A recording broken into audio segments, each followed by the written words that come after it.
Good evening, everyone. I'm Ken McLeod, and tonight a teenager is being credited with helping with the arrest of an intruder who had just smashed through the front door of her home. This all happened at a home in Riverview on Wednesday. The Hillsborough County Sheriff's Office says it got a call from a 16-year-old girl who crawled out of her bathroom window after that door was kicked in.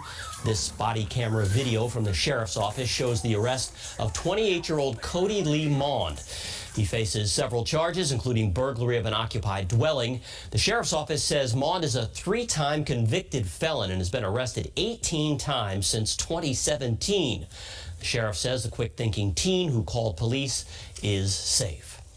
The Polk County Sheriff's Office is hunting for a pickup truck that looks like this one, believing it was involved in a deadly hit and run. The Sheriff's Office says it happened just before 2:30 Thursday morning. They say a woman was walking along the side of the road in Davenport when 2 witnesses saw her hit by the white Ford truck, which was heading south. The pickup then took off. Authorities say the truck likely has damage to the front bumper, along with the grille and hood. If you have any information on this, you're asked to call the Polk County Sheriff's Office. Deputies in Volusia County arrested a man Thursday for an attempted robbery that happened almost a year ago at a gambling parlor in Daytona Beach. The Sheriff's Office says 42-year-old Reginald Green was at a gaming business on August 22nd of last year when he thought his winnings had been shortchanged. He later came back waving a gun and knocking a person to the ground. He then got into a fight with a security guard who fired 1 shot in his direction. Nobody was hurt. During Green's arrest, he caused a lot of damage to the back of a patrol car, and detectives later found drugs on him. Green is facing numerous charges, including 2 counts of aggravated assault and possession of both fentanyl and cocaine. The unemployment rate here in the state has held steady for the 5th straight month at 2.6%. About 287,000 people remain unemployed in a labor force of about 11 million. Florida's unemployment rate is down nearly 3% from last year, and the Department of Economic Opportunity's chief economist says it'll likely continue to get lower. Over the past 3 years, Florida's seen also a lot of people coming to the state, specifically looking for work, taking jobs that used to work out of state. So there's just a lot of areas of growth in the state, and it's really hard to say in one direction or another whether or not there's room to see a lower unemployment rate.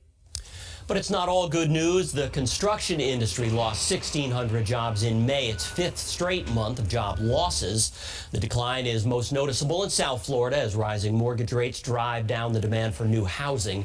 The national unemployment rate is currently at 3.7%.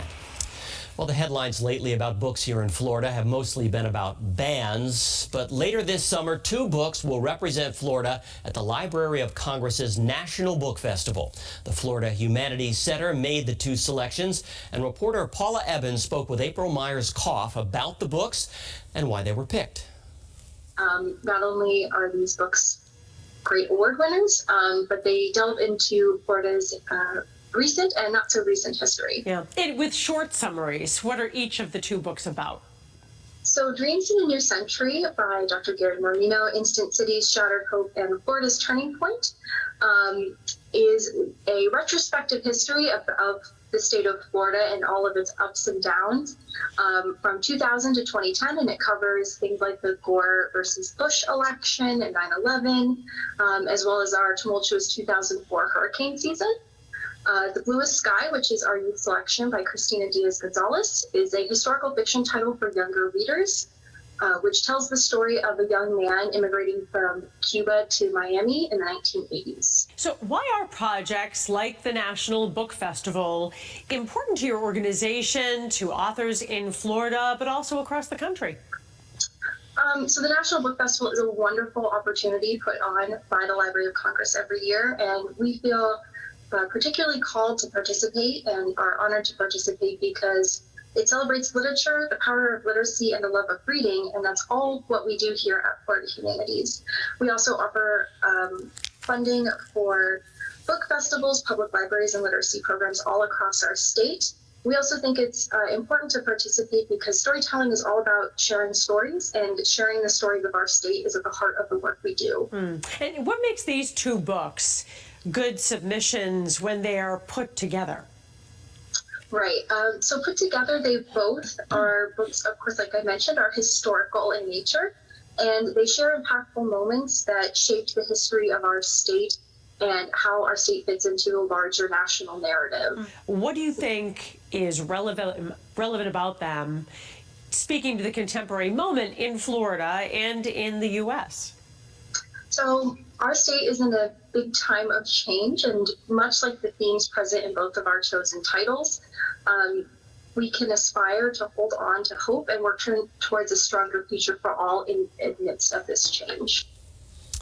Paula Eben reporting there. The authors of the two selections will be at the Tampa Books in St. Pete on Wednesday. The National Book Festival, by the way, is in Washington on August 12th.